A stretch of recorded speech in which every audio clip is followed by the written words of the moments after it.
আমাদের অনেকেরই ঘুমের সমস্যা আছে, কিন্তু আমরা জানি না ঘুমের অভাবে কি কি রোগ হতে পারে। আজকে আমরা সেটা জানবো এবং তার সাথে জানবো কিভাবে দ্রুত ঘুমিয়ে পড়া যায়।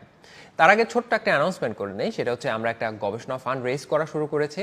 প্রত্যেক মাসে আমার ভিডিও থেকে যে পরিমাণ রেভিনিউ আসে তার একটা অংশ চলে যাবে আমাদের এই গবেষণা ফান্ডে। আপনি যদি এই ভিডিওটা শুরু থেকে শেষ পর্যন্ত দেখেন, ভিডিওতে লাইক, কমেন্ট এবং শেয়ার করে থাকেন, তাহলে আমাদের গবেষণা ফান্ড সংগ্রহে সহযোগিতা থাকবে আপনারও। এখন চলেন দেখি ঘুমের অভাবে আমাদের কোথায় কোথায় সমস্যা হতে পারে। নাম্বার 1 হচ্ছে ব্রেন। আপনারা হয়তো অনেকেই খেয়াল করে থাকবেন, এক রাত ভালো মতো ঘুম না হলে পরদিন ব্রেন আর ভালো মতো কাজ করে না। অনেকের ক্ষেত্রে এতে একটু মাইল্ড হয়, অনেকের ক্ষেত্রে আবার বেশি হয়। যেমন আমার ক্ষেত্রে অনেক বেশি হয়। আমি যদি এক রাত ভালো মতো ঘুমাতে না পারি, পরদিন আমার ব্রেন অর্ধেকও কাজ করে না। এইটার অনেকগুলো ফ্যাক্টর থাকতে পারে, তার মধ্যে বেশি ইম্পর্টেন্ট হচ্ছে বিডিএনএফ এর কার্যকারিতা। বিডিএনএফ মানে হচ্ছে ব্রেন ডিরাইভ নিউরোট্রফিক ফ্যাক্টর।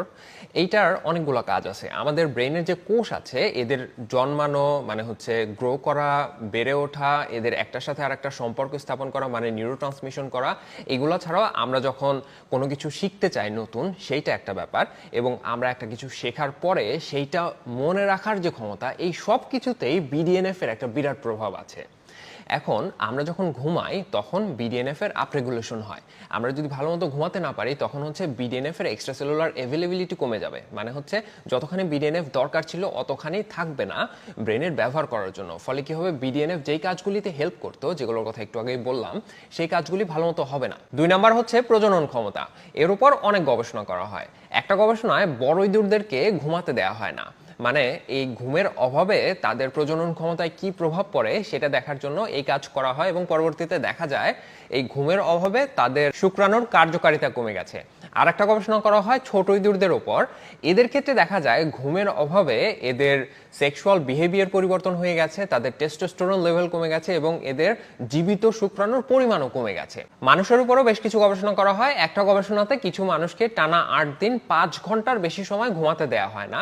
গবেষণার পিরিয়ড যখন শেষ হয়ে গেল, তখন দেখা গেল তাদের মধ্যে এই ডে টাইম টেস্টোস্টেরন লেভেল মানে সেক্স হরমোন যেটাকে বলা হয়, সেটা 10 থেকে 15% কমে গেছে। 3 নাম্বার হচ্ছে ওবেসিটি বা মোটা হয়ে যাওয়া।